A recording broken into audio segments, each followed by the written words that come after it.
Hi, and welcome to the third and last lecture for this week.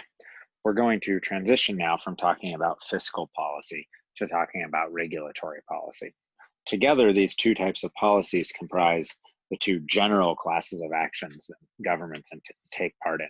What I mean by that is that most of what a government does can either be classified into taxing and spending decisions, that is, who to take money from, how much to take, and how to take it, and then how to spend that money, or into regulatory policy, meaning what rules and laws to make for people that affect their consumption in the marketplace. And so when we think about this, or when we think about the combination of these two things, the first week, right, this week, week 3, of thinking about the policy choices by governments starts with these two overarching categories of political decision making. So the decision making that goes into fiscal policy and the decision making that goes into regulatory policy, before in the next coming weeks, we'll focus on more specific policy issues. So first, regulation can be thought of very simply as how governments establish rules of conduct for citizens and organizations, and it's the primary or a primary way of accomplishing public policy. And there are a lot of different reasons for regulation. The four listed here are sort of some of the most common of them. One is market failure. So this is where something about the sort of quote unquote normal interaction between private citizens leads to what we call a market failure. And you can go back to the material from the first week to review different types of market failure. Another type of regulation is where, and it's a type of market failure as well, is where there are negative externalities. So for instance, me driving a very polluting car has negative externalities because it pollutes the air for other people. And at the same time, I don't have to pay for that pollution. That will then cause me to pollute more than is optimal because the costs are being imposed on other people. And so we might want to create a system that, or create a regulatory system to make me pay for those costs, because that should drive down the quantity of negative externalities that I'll engage in. Another one are what we call natural monopolies. So for instance, it has been argued that power provision is a quote unquote natural monopoly, or at least a government created monopoly.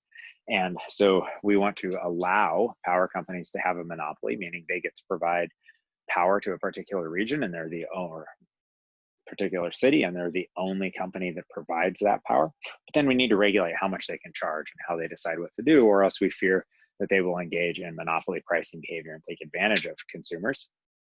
And then the third reason are their ethical arguments. So ethical arguments, so these would include things like requiring kids to enroll in school, prohibiting prostitution, perhaps prohibiting drug sales.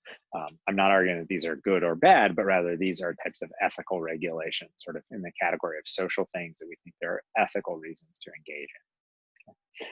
So turning first to economic regulations aim to modify the normal operation of the market. Okay. And these includes regulation that control prices or wages. So you can think about a minimum wage as an example of this. You can think about how we allocate public resources as examples of this, establishing service territories. So where, for instance, police patrol versus where the sheriff patrols, determining the number of participants. So something like issuing permits to enter Yosemite National Park, or a fishing license is an example of this that controls access to some resource. And then sometimes we talk about this in terms of rationing resources. So literally deciding who gets what and how much of it they get. So these are sort of all classes of economic regulation. You could add to these all sorts of economic relations related to things like what different insurance companies have to pay for when we're talking about health insurance, or rules around the need to carry liability insurance if you're driving. All of those are types of economic regulations. So just so you understand the general class, what we're talking about are the requirement by governments that private citizens engage in particular sets of rules or follow particular sets of rules that are economic in nature. Now that's in contrast to what we think of as social regulations. So social regulations are where we're trying to help workers or consumers get things that are safer or more healthy. So we could think about things like pollution laws, and these could be pollution laws that apply to big factories, or pollution laws that apply to your car or your household. You can think about safety and health laws. So for instance, the 40-hour work week would be an example of social regulation. And rules against job discrimination would be another type of example where you can't choose not to hire someone because of their race or sexual orientation.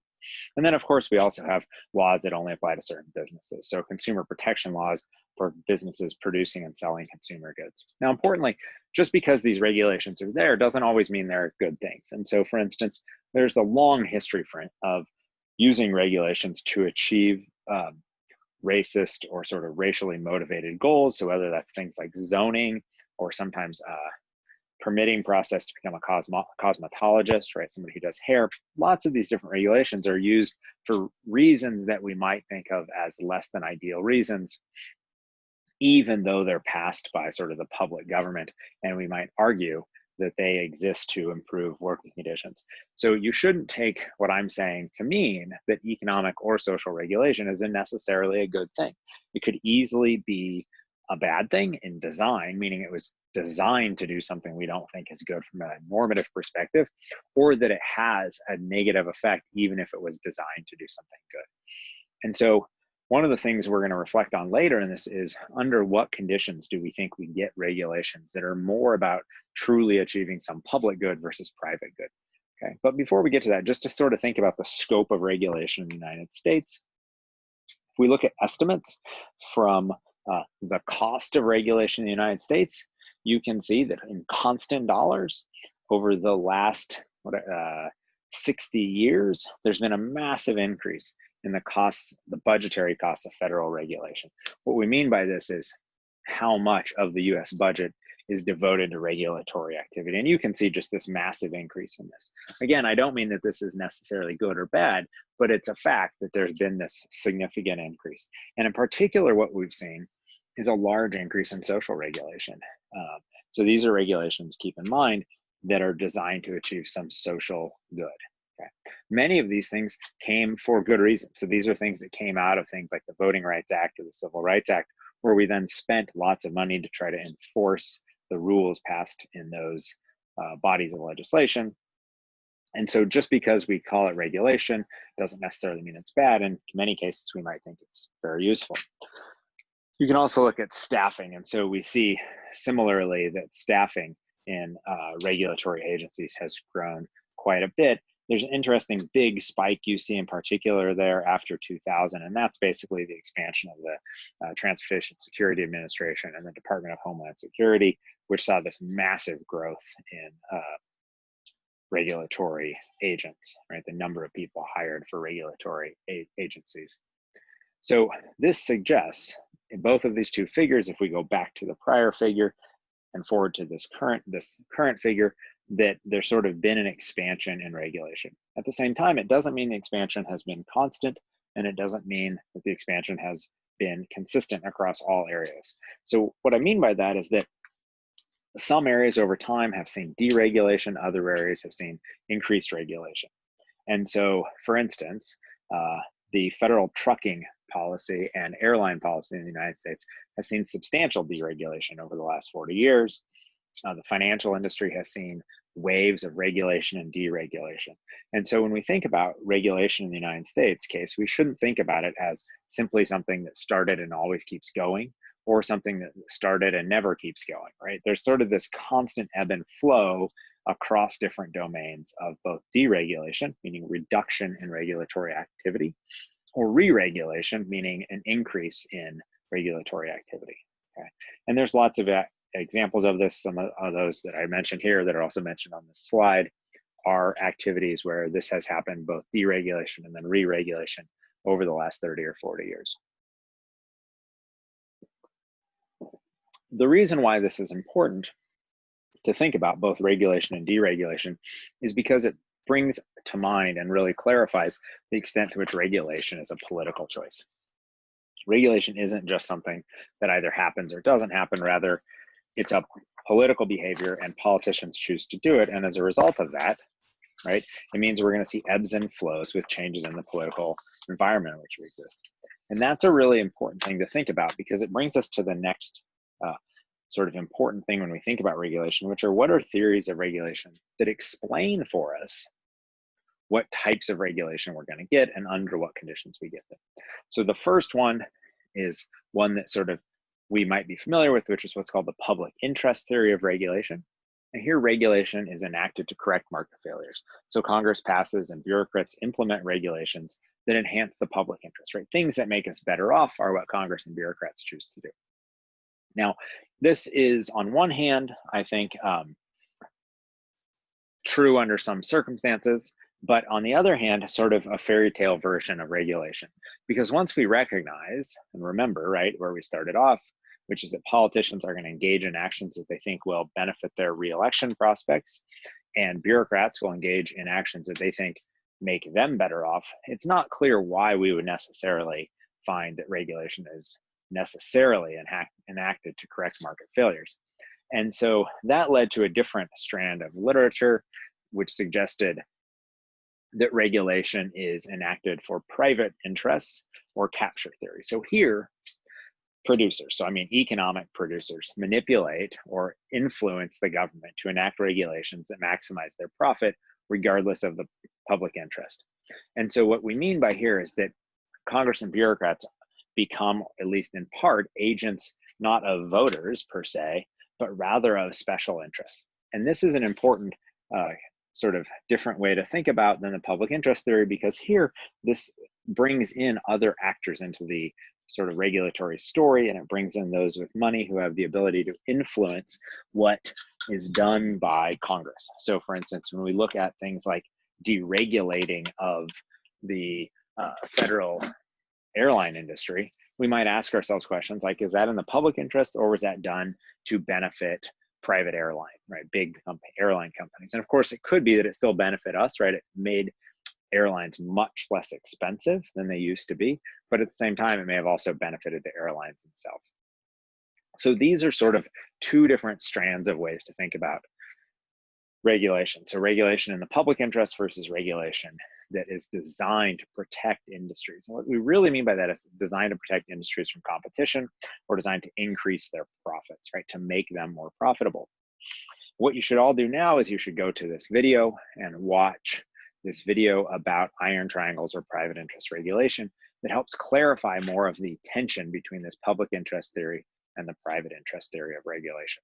This is a really important distinction and really important thing to think about because it raises, right, this last question for us that is the key question when we think about regulation in the United States, which is under what conditions? So when would we expect government passed regulations to be more in the public interest versus more in the private interest? And I'm not going to give you a sort of long-winded answer about this because I think it's a very complicated question. Rather, what I'll do is I'll encourage you to think through a few things. So the first thing I would ask you to think about is, under what conditions will voters know enough about and make decisions based on regulatory effects? What I mean by that is, do you have a reason to believe that voters will know about regulations? If so, then we might see more public interest regulation because voters themselves, while not being like publicly minded per se, aren't concerned with making money for a corporation. On the other hand, if voters are unaware and don't have any influence or have less influence over a particular policy area or over a particular group of legislators, those legislators may find it more advantageous for their reelection purposes to respond to the interest of private interests that want regulation to protect their goals and their desires. So that's one thing to think about. The second thing to think about here is the extent to which the bureaucrats who actually implement the rules, do they do what Congress wants or not? And so you can imagine Congress passing public interest legislation or regulation, and then bureaucrats choosing to more or less ignore what Congress does because they also get lobbied by and influenced by private interest groups and following the goals of private interest groups. Conversely, you can imagine Congress trying to pass legislation that is relatively more private interest based, and then bureaucrats, for their own reasons, deciding they're going to interpret and implement it in as much of a public interest fashion as they could. And so either one of these is possible, but notice that what both of these hinge on is the extent to which principles, well, so the extent to which we can understand who the principles are So are the principals sort of average voter who has preferences for public goods, perhaps, versus a private group? Who are the principals? To what extent can they control the agents, meaning the representatives, and to what extent do the agents do what they want? And then secondarily, when we think about the implementation from the bureaucratic side, now in that story, right, the bureaucrats become the agents and the congressmen or members of Congress become the principals. And so we can ask ourselves, given some set of rules and some set of conditions, when are they able to oversee what their agents do and make sure that the agents, the bureaucratic agents, actually implement the policies that were designed by Congress? So this raises an important set of conditions that we should think about, which is who are the principals in all of these relationships? When do the principals do what they're expected to do? And how often does this lead to public regarding or private regarding regulatory behavior? So what I want us to think about, what you should think about after the first 3 weeks of this class is think about the analytical tools that we started, that I reviewed with at the beginning of this, and then start thinking about how do we use those analytical tools to make sense of the provision of government policies. And this week we've talked in general about the provision of government policy in terms of tax and spending policy, and then also the provision of government policy in terms of regulatory policy.